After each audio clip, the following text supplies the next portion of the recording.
and welcome to Tyra Mini Reads, Reviews, Discusses, Monologues about everything and anything, and that's on period. Hi guys, and welcome to my channel. So today I wanted to do a series that I coined, recently finished and currently watching. This is mostly about, shows that I'm watching or I just finished. Could be Korean, could be Chinese, C-dramas, K-dramas, any of that kind of vein. So without talking too much, let's get started.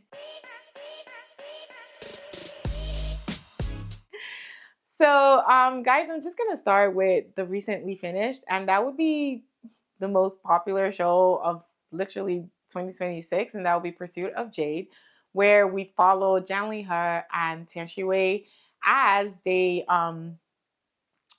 do this kind of like a legend of the female general kind of story where Tian Wei rescues Janli Her.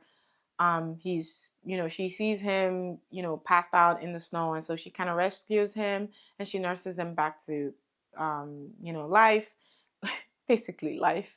And when he does get better and he wakes up, she's kind of like, slightly attracted to him because he's pretty good looking. And kind of the story kind of starts up from there. So I would say that I went into the story blind. It's not like I had heard anything about the book itself.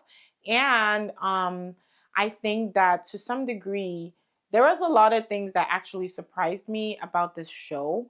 I've watched a lot of C-dramas, so it's pretty hard to surprise me, right? So this show, I would definitely give them their flowers because they did, phenomenal. They did a really good job, right? Because like I said, there's a lot of things. I've watched a lot of shows, so I'm not so surprised when things happen, but I will give you a couple of things that kind of surprised me. And there might be a little spoilers involved. So maybe, if you haven't watched Pursuit of Jade, click off just so that I don't spoil anything for you because I went into this blind and I really enjoyed it. So I wouldn't want anyone to miss out on that. But uh, 1, 2, 3, go spoilers. So basically, when you meet Fan Chan Yu, you think that she's just a regular person, right? She does this very dirty job of killing pigs, and pigs are like the least of the lowest of the totem pole. Basically, they're dirty, they eat crap. So even like being a butcher of pigs is just like if I what I'm trying to say is that if you're a butcher of cows or goats, I think you're still one step higher than a pig seller. So she's basically like on the lowest totem pole. So you don't really expect anything from her. Then the other thing that they did that I really liked was the fact that she was so, I don't want to say dumb, but she was not dumb. Like she wasn't educated. That's the word. So she wasn't educated and she actually didn't care to be educated. Like she just wasn't, she's like, I'm not made for books. I don't want to read. I don't want to learn anything. So she basically like kept that whole, personality for the whole show, which very interesting and very different from, like Legend of the Female General. She was learned. She had studied from when she was young. So it's a really, really different kind of like, character that we're dealing with here.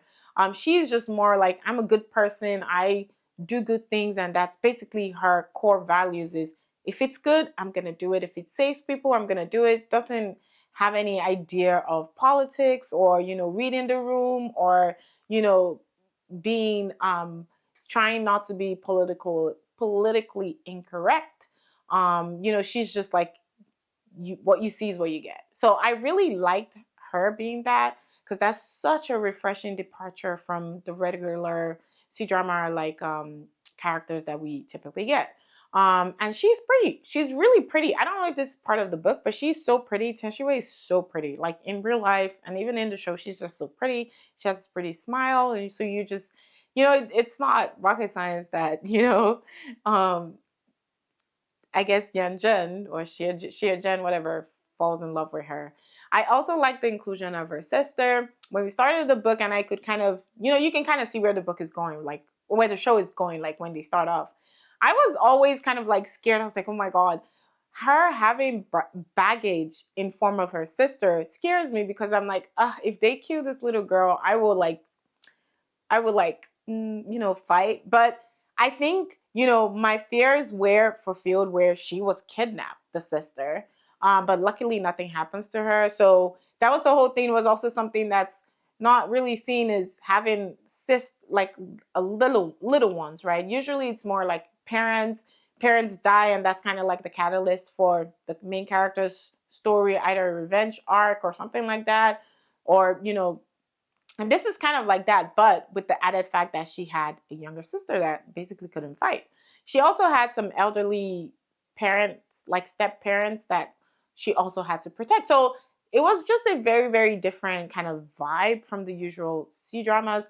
And I think I like the fact that we were out of the palace arc was not that much, right? We spent more time with them, in actual battle scenes or just wandering the earths and getting to know each other, so that by the time they actually get to the palace scene, they are so cemented in their relationship that, basically it doesn't really matter. So I also like that. Yanjen as a character, I mean, Zhang Lihe is really, really good. Like, I watched Story of Kunlun Palace a while back, and he knows how to do these morally great characters that you just root for. Like, he's bad, but you're just like rooting for him.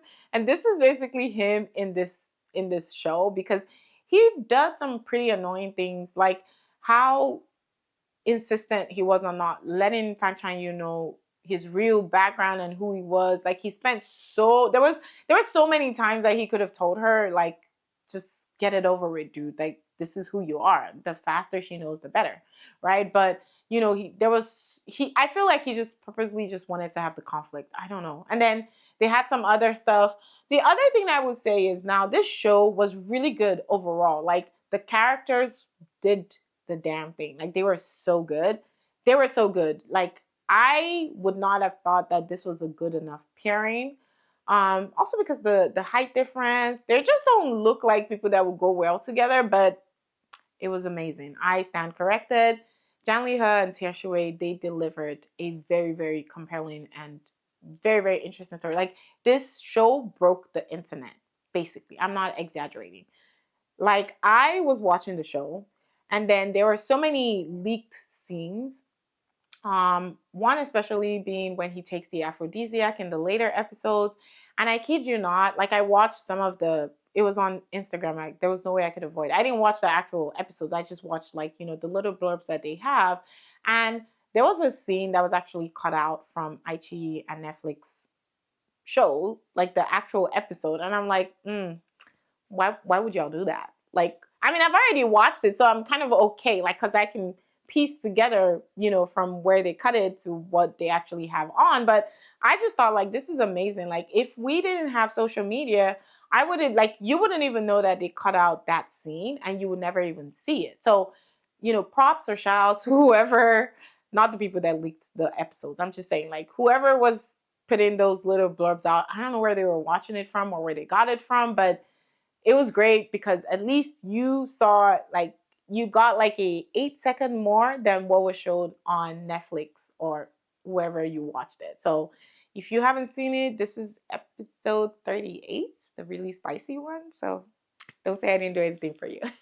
But Pursuit of Jade was really good. I enjoyed it. It was really interesting. Like I said, it's a bit different, refreshing, a departure from your regular C-drama female characters, even the male character. But I think that just works because it was Zhang Lihe. He's just so good at doing this morally gray characters that he can be a badass even to the woman he loves, but at the same time, he's gentle, he's caring, and he's just, he's like obsessed, but in a good way. I don't know. And yeah, so it was really interesting. I feel like I want to rewatch it, because watching it when it was like one episode per day just like annoyed me. But I want to rewatch it all over again, so that maybe the effect is better, because I feel like there's just a lot of things that were missed just because of the fact that you're waiting for new episodes every day. So I might do that, who knows. But yeah, go watch it if you haven't watched it. Everyone's raving about it. It was really good. Now, I will then go on to currently watching. Now, currently watching, this is a bit this is a bit I want to say complex because I recently literally just finished Pursuit of Jade at the time of filming this video, and I'm yet to start a new show, but the new show that I'm going to be starting will be Love Beyond the Grave, which is Arthur Chen and Dilly Reba hasn't, I mean, she has had some shows, but they were not stuff that I cared, like procedural cop, police kind of shows, or she's like investigating a murder. I don't really care about those kind of genres. This is her first fantasy kind of story in a minute. Like it's been it's been a hot minute since she did Shan Chan. So I'm super excited. Arthur Chen is amazing. He did When Destiny Calls the Demon or something like that, and he was phenomenal. So I know he's definitely going to crush it. This is also another surprise pairing that I never would have thought could go. So I haven't started. There's some episodes that are out already, so let's see. I'm really hopeful because the two characters like alone are really really good. So I feel together they might even be better, and hopefully the story is also pretty engaging. I feel like it's gonna go the same as regular Shan Chan's C-drama shows where you have powered gods, where there's always like a cool getting to know each other period, and someone kind of betrays but maybe doesn't betray the other, and then they spend like 10 million years, before they meet each other. So it's basically like a whole big soup of misunderstanding. I'm super ready for it. Let me have it. Okay. I love that. Like, that's my bread and butter. So hopefully, Love Beyond the Grave is good. It delivers because it will be really hard to beat Pursuit of Jade. Right? Pursuit of Jade. And that's the other thing. It wasn't even like a fantasy story. Like there's no magic. It's just regular people. It was so good. So I would really want to see what's going to top it off. This is early in the year, so who knows? We still have a lot of shows that are slated to come out later in this year that might be phenomenal or not. Who knows? But Pursuit of Jade is definitely number one, according to me. Okay. So yeah, I'm looking forward to starting Love Beyond the Grave. Now, a couple of honorable mentions that I just finished watching in a couple months was Love Story in the 1900s, which is Arthur Chen and Sun Chan.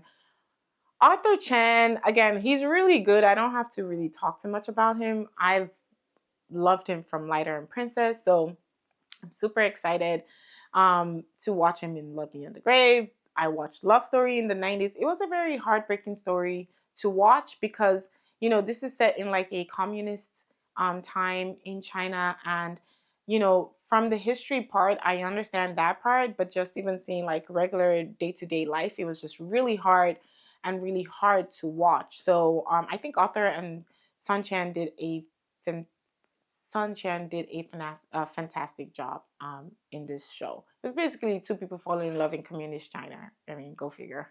The other one that I think is a honorable mention that I just finished watching was um, Back from the Brink. Now, Back from the Brink is not new. It's like 3 years ago, but I never watched it because I wasn't so hip to How Min Hao.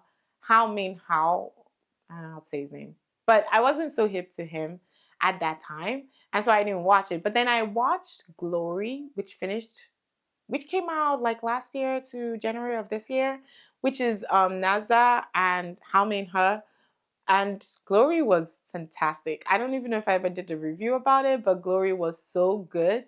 It was kind of like a murder mystery, no powers, right? No magic or anything, but this supposedly really smart girl, Bao, that has to do with her family's history of tea. They are tea sellers, so they cultivate the tea. They have tea plantations, and they are really rich and powerful family.